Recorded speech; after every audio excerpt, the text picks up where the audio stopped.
El fiscal general de Venezuela, Tarek William Saab, dice que Argentina está copiando la medida tomada por su oficina la semana pasada de solicitar a Interpol alerta roja contra el presidente de Argentina, Javier Milei, y parte de su gabinete por incautar un avión de matrícula venezolana y tripulación iraní en 2022.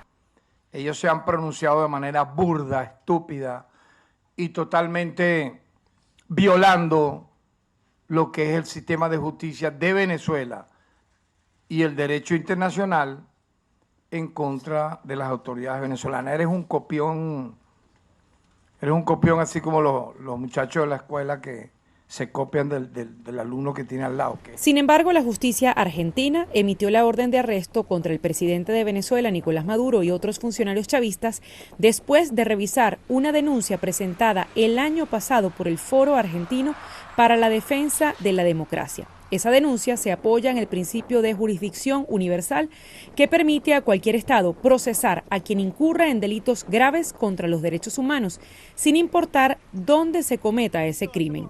El fallo del Tribunal de Buenos Aires encomienda a la Interpol capturar a Maduro y extraditarlo a Argentina para responder por acusaciones de torturas y asesinatos contra la disidencia desde 2014. Lo que sí va a pasar es que si Nicolás Maduro quiere salir a cualquier país del mundo, si no tiene un acuerdo previo con ese país para que no se cumpla la orden, ni la alerta roja, ni la orden internacional de captura, va a quedar detenido. Sumado a esto, desde noviembre de 2021, Venezuela es objeto de una investigación en la Fiscalía de la Corte Penal Internacional por denuncias de violencia sexual, torturas, detenciones masivas y otros crímenes cometidos desde hace una década contra opositores. Desde Caracas, Venezuela, les informa Adriana Núñez, Rabascal de La Voz de América para Tele Aruba.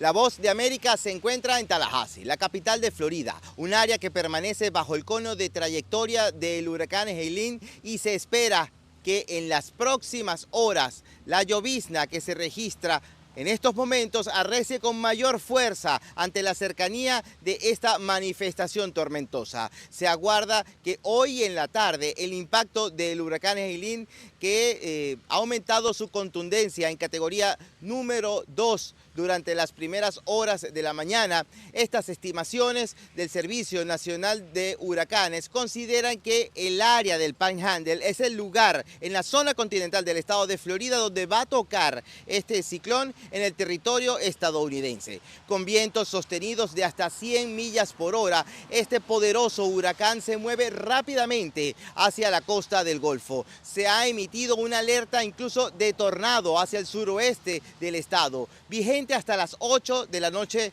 del día de hoy. También rige una advertencia de marejada ciclónica en toda la costa suroeste con olas potencialmente mortales. Aquí en Tallahassee se espera que las lluvias alcancen acumulaciones de hasta 12 pulgadas, lo que aumenta el riesgo de inundaciones repentinas ante la saturación de los suelos debido a las tormentas anteriores. El aeropuerto de Tallahassee, junto con el de St. Pete y este localizado en Tampa, precisamente se encuentran temporalmente cerrados debido a las condiciones meteorológicas. El gobernador Ron DeSantis, por su parte, ha declarado el estado de emergencia en 61 condados y ha desplegado cerca de 18,000 trabajadores para atender los eventuales cortes de energía y daños tras el paso del huracán. En su conferencia de prensa hace tan solo horas hizo un llamado urgente a la población en áreas de riesgo para que evacúen mientras sea posible.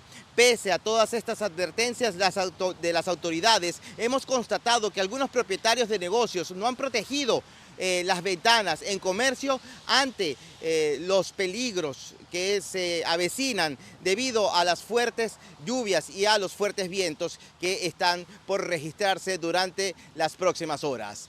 Es el reporte, soy José Pernalete de La Voz de América, en Miami para Tele Aruba.